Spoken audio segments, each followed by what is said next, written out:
Assalamualaikum warahmatullahi wabarakatuh. Salam sejahtera untuk kita semua. Selamat sore. Om Swastiastu, Namo Buddhaya.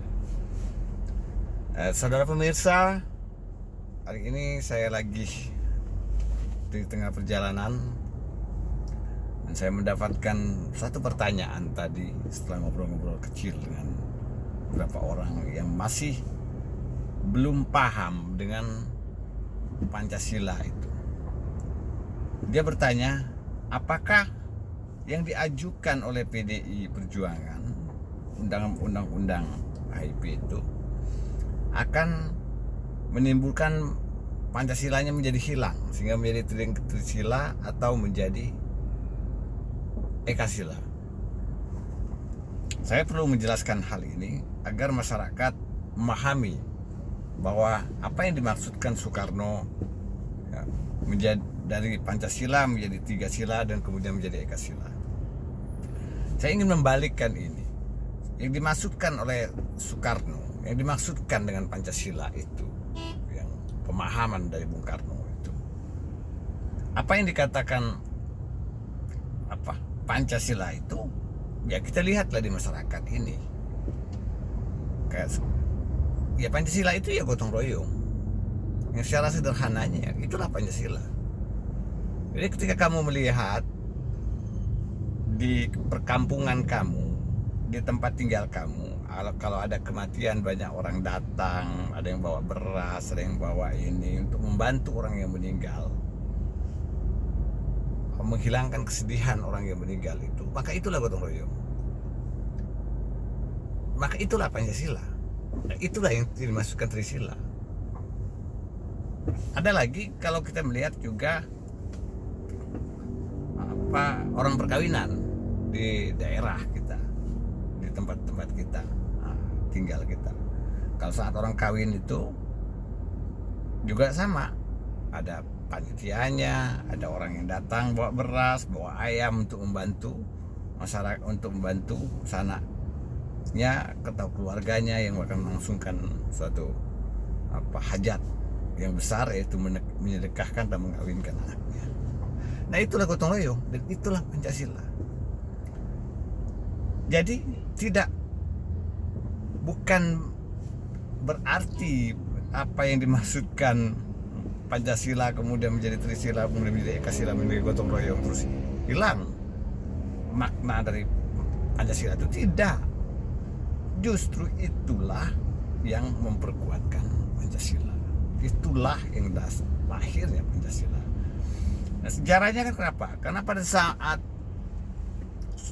dulu persiapan kemerdekaan Indonesia ini, kita ini lagi semua tokoh-tokoh kita bingung untuk apa satu kalimat untuk menyatukan bangsa Indonesia ini, memformulasikan sehingga kita ini mempunyai perasaan yang sama, sehingga kita ini mempunyai rasa yang sama, sehingga menjadi satu bangsa yang namanya bangsa Indonesia.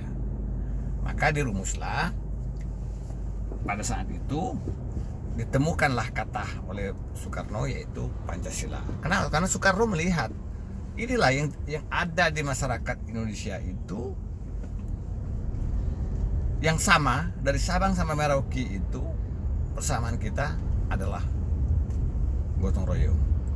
Nah, dalam gotong royong itu ada ketuhanan, dalam gotong royong itu ada keadilan sosial, dalam gotong royong itu adalah persatuan, dalam gotong royong itu ada demokrasi, dalam gotong royong itu ada keadilan sosial bagi seluruh rakyat Indonesia. Nah, tidak ada satu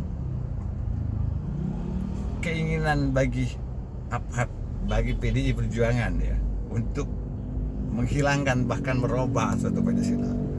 Hal itu kan ada pemelesetan. Justru mereka yang melontarkan suatu pertanyaan itu adalah pelecehan terhadap Pancasila, melecehkan bangsa kita sendiri. Kita tidak mengakui bahwa adanya gotong royong di dalam masyarakat itu suatu kebohongan dalam diri kita sendiri.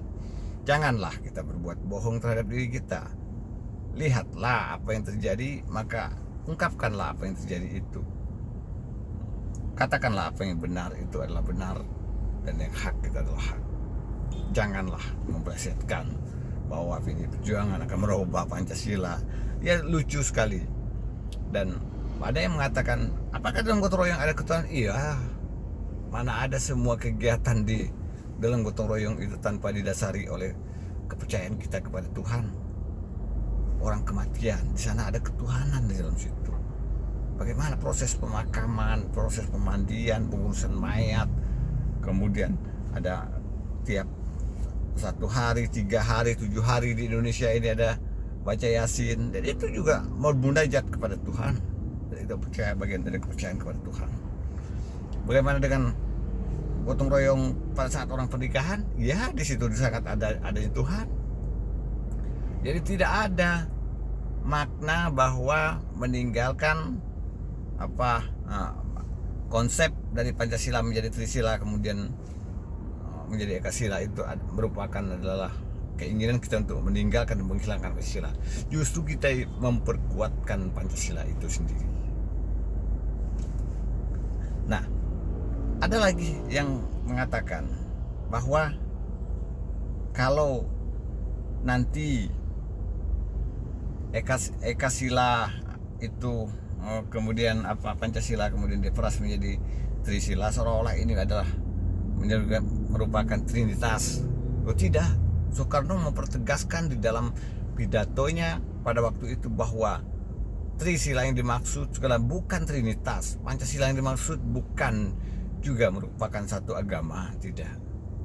Ada juga yang mengatakan lagi bahwa Pancasilanya Soekarno itu ketuhanannya di bawah. Nah, ini suatu kesalahan lagi, pemelesetan lagi. Nah, Pancasila, kenapa Soekarno mengungkapkan sila ketuhanan itu terakhir sekali? Kalau kita, Soekarno menginspirasikan, kalau pernah baca kita hadis Nabi yang mengatakan, nikahilah perempuan itu dari wajahnya, kemudian dari hartanya, dari keturunannya, dan dari keimanannya. Dan yang paling baik apa dari keimanannya?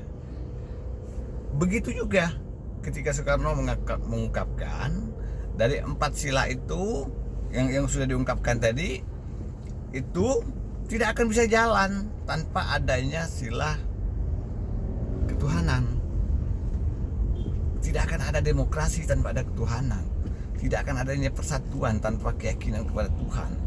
Tidak akan adanya keadilan tanpa kita percaya kepada Tuhan. Bahwa jadi induk dari semua sumber itu adalah ketuhanan yang Maha Esa.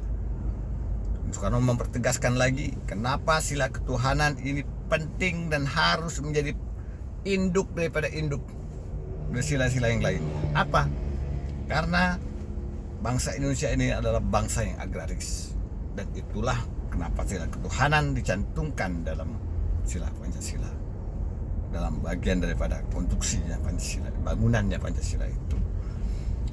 Kenapa? Karena masyarakat yang agraris itu pasti percaya pada Tuhan. Tidak ada yang kita yang yakin nanam pohon atau ini nanam padi akan tumbuh kemudian panen. Tidak ada yang bisa memastikan itu. Yang bisa memastikan itu keyakinan kita pada Tuhan, dan itu ada di dalam seluruh relung jiwa bangsa Indonesia ini.